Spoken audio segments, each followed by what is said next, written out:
तपेशु सर्वेशु एकाग्रता परम तप, मंत्र जाप मम दृढ़ विश्वास पंचम भक्तिय वेद प्रकाश। हमारा शास्त्र कहता है कि मंत्र जाप में दृढ़ विश्वास हो, ये भक्ति का पांचवा सोपान है। और कितने भी तप कर लो, सबसे बड़ा तप होता है एकाग्रता। एकाग्रता परम तपः।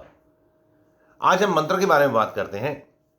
मंत्र 3 प्रकार के होते हैं, तांत्रिक, वैदिक, साबरी मंत्र।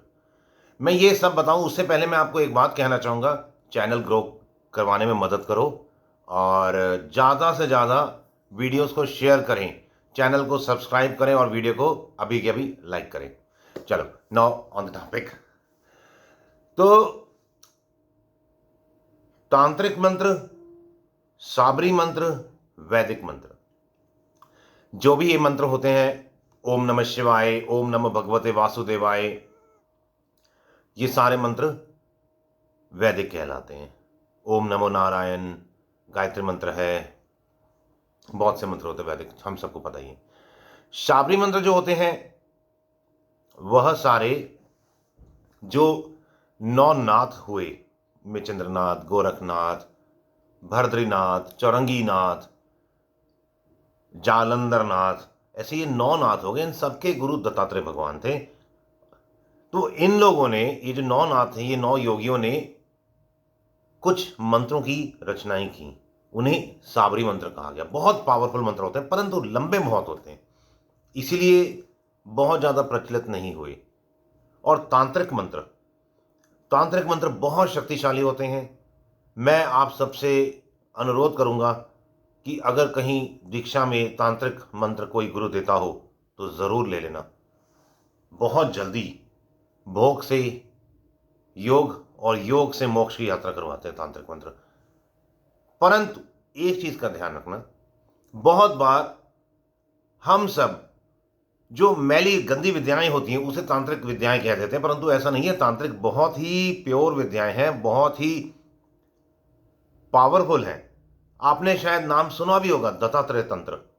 वो दत्तात्रेय भगवान ने पूरा एक तंत्र बना दिया। जो भी साधना, जो भी मंत्र इस तन के तंत्र से होते हुए हमें अंदर की ओर लेके जाए, जैसे हमारी जो योग यात्रा है वो अन्नमय से शुरू होके, ये जो अन्नमय शरीर, प्राणमय शरीर, मनोमय शरीर, विज्ञानमय शरीर, आनंदमय शरीर, फिर आत्म साक्षात्कार, तंत्र वहां से हमें शुरू करता है अन्नमय शरीर से। तो इसलिए कभी भी कंफ्यूज नहीं होना। तीनों मंत्र पूजनीय हैं, तीनों मंत्र पावरफुल है, परंतु गुरु दीक्षा के बगैर कुछ नहीं। और गुरु भी पूर्ण गुरु, कोई सिद्ध महापुरुष, ऐसा वैसा गुरु नहीं। अब इससे क्या लाभ होगा और हमें लाभ कैसे लेना, मैटर ये करता है कि ना बहुत बार बहुत से लोगों ने दीक्षा ले रखी है, बहुत से लोगों ने मंत्र जाप भी कर रहे हैं, पर वह लोग फायदा नहीं उठा पाते। मैं आपको एक एग्जांपल देता हूं अपनी खुद की लाइफ का। मैंने प्लैंक्स स्टार्ट किए, ये साल 1.5-2 साल पुरानी बात है। अब जब मैंने प्लैंक्स किए करता था तो मुश्किल से आधा मिनट 40 सेकंड कर पाता था, फिर गिर जाता था, पेट में दर्द होता था या बॉडी वाइब्रेट करती थी। तो जब मैं कॉलेज में पढ़ता था या जब मैं स्कूल में पढ़ता था तब हम अखाड़े जाया करते थे, वहाँ पे दंड बैठक लगाते थे। होता ना पुशअप्स होते हैं 1 2 3 1 2 3, वैसे दंड बैठक, फावड़े से अखाड़ा खोदना, ये सारी चीज़ें किया करते थे। तो मैं अपने वहाँ मल के पास गया, मल यानी जो हमारा वहाँ का मास्टर गाइड था। मैंने कहा गुरुजी 500 700 दंड में ऐसे ही लगा लिया करता था, आपको याद है? आज भी 100-150 दंड तो मैं वैसे ही लगा लूंगा, पर प्लैंक्स करने बैठो तो 30-40 सेकंड्स भी नहीं लगते, एकदम शरीर गिर जाता है। वो उसने जो मेरे को क्या कहा कि आपने शक्ति तो अर्जित की पर उस शक्ति का प्रयोग नहीं कर रहे हैं। उसी प्रकार मंत्र जाप तो हम करते हैं, एकाग्रता भी बनती है, परंतु हम उसका लाभ नहीं उठा पाते। क्यों लाभ नहीं उठा पाते, उसका कारण बताता हूं। उसका सबसे बड़ा कारण है मंत्र में दोष नहीं है अथवा गुरु में दोष नहीं है, दोष हम में ही होता है, हमेशा एक चीज याद रखना। और दोष क्या है? एकाग्रता की कमी। बहुत बार बहुत से लोग श्रद्धा और संयम की कमी भी कह देते हैं, परंतु अगर एकाग्रता बढ़ जाती तो श्रद्धा संयम सब कुछ अपने आप आ जाता है। जैसे चादर है ना, चादर के 4 कॉर्नर्स हैं। आपने एक कॉर्नर को से पकड़ के चादर को खींचो, बाकी सब पूरी चादर आ जाएगी। अब वो कोई भी कॉर्नर क्यों ना हो, चाहे फिर वो श्रद्धा हो, चाहे एकाग्रता हो, चाहे संयम हो। पर फिर भी मैं एम्फसाइज कर रहा हूं एकाग्रता पे, क्योंकि एकाग्रता पाना आसान है, श्रद्धा पाना बहुत टफ है। एक ऐसा गुरु जो हम देख रहे हैं, वो हमारी तरह उसके शरीर में पसीना आ रहा है, उसके अंदर भी बहुत बार हमारे को बहुत से अवगुण भी नजर आते हैं। ऐसे गुरु पे श्रद्धा करना बहुत बहुत टफ होता है। हाँ, जो कर लेते हैं उनको प्रणाम है, उनको सल्यूट है। पर अच्छा, दूसरा संयम रखना। कभी कहीं हम कुछ खा लेते हैं, कभी हम कुछ सूंघ, मतलब अलग अलग है बहुत से, there are plenty of another variety of things in which we slip down. तो इसलिए एकाग्रता सबसे अच्छा है। और एकाग्रता कैसी, सांसों को देखो, सांस अंदर जा रहा है, सांस बाहर आ रहा है। अभ्यास करते करते उस लेवल पे आओ कि हमारे चारों ओर, चाहे हम ट्रैफिक में खड़े हैं, जब हम अपने श्वासों को देखना शुरू कर देना, हमारे ट्रैफिक की आवाज तक आनी बंद हो जाए। हम इतना एकाग्र कर लें अपने आप को, ये हो सकता है। बहुत बार इनफैक्ट आपने खुद ने भी अपने जीवन में देखा होगा कि आप कई बार टीवी देख रहे होते हो या कई बार आप बुक पढ़ रहे होते हो, कोई आपके साथ आके खड़ा हो जाता है या कोई कुछ बात बोल जाता है, हमें पता तक नहीं लगता, हम वहां पर इतना ज्यादा खो जाते हैं। तो ये होता रहता है हमारे साथ लाइफ में, बट ये अननोइंगली हो रहा है। अब हमारे को इसको नोइंगली करना है। तो जैसे जैसे हमारी एकाग्रता, जो मैं जैसे एकाग्रता के लिए, अच्छा, और मंत्र जो होता है, वो मंत्र को सब, मंत्र जाप जो है सबसे जल्दी, सबसे ज्यादा फास्ट हमारी एकाग्रता बढ़ाता है। क्योंकि जब हम मंत्र जाप करते हैं ना, हमारा मन बहुत भागता है। ऐसे में हमें क्या करना है, सबसे अच्छा तरीका है, जैसे हम बैठे ना, जो भी हमारा मंत्र है, सिर्फ हमारा ध्यान मंत्र पर होना चाहिए। जो भी विचार आ रहा है उसकी ओर से ध्यान हटा दो।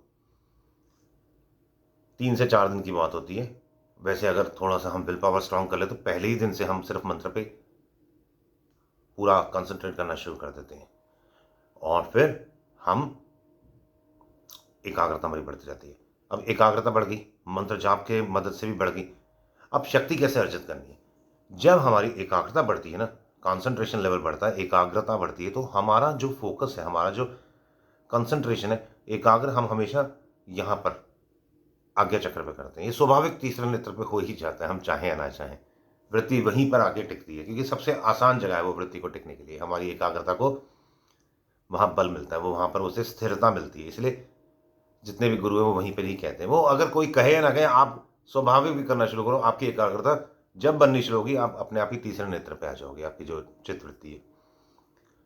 और जब अब चित्त वृत्ति यहां पे एकाग्र होनी शुरू हो गई है, चौकड़ी मार के बैठ गए या कुर्सी पे बैठ गए, जहां पे आपको अच्छा लगे, जमीन पे, बेड पे, जहां पर भी, आसन बिछाओ गर्म, रीढ़ की हड्डी सीधी, गर्दन सीधी, कंधे एकदम पीछे की ओर, चिन को थोड़ा सा ऊपर ले लो, हल्का सा, आधा आधा इंच, 1 सेंटीमीटर। अब हमारे को एकाग्रता करनी आ गई है।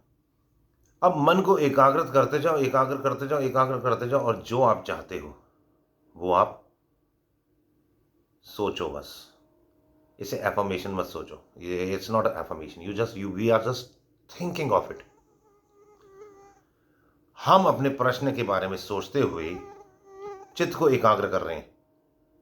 विद इन 3 to 4 सेकेंड्स अगर हमारा वो लेवल आ जाता है कि ट्रैफिक में भी है और हमें आवाज को, हम ट्रैफिक से हम कट जाते हैं, इतना हम एकाग्र हो जाते हैं, तब की बात कर रहा हूं। विद इन 3 to 4 सेकेंड्स अंदर से जवाब आ जाता है। बड़ी से बड़ी मुश्किल क्यों ना हो, भारी से भारी प्रॉब्लम क्यों ना हो, हर जगह से हमने आंसर ढूंढने की कोशिश की, नहीं मिला, अपना पूरा प्रयत्न कर लिया, नहीं हो पा रहा। आप एकाग्रता बढ़ाओ, और फिर 3 से 4 सेकेंड, सिर्फ 3 to 4 सेकेंड्स। अगर कोई मेरे से पूछे कि मैं क्या इस लेवल पे पहुंचा हूं, नहीं, मैं नहीं पहुंचा हूं, मैं झूठ कभी नहीं बोलूंगा।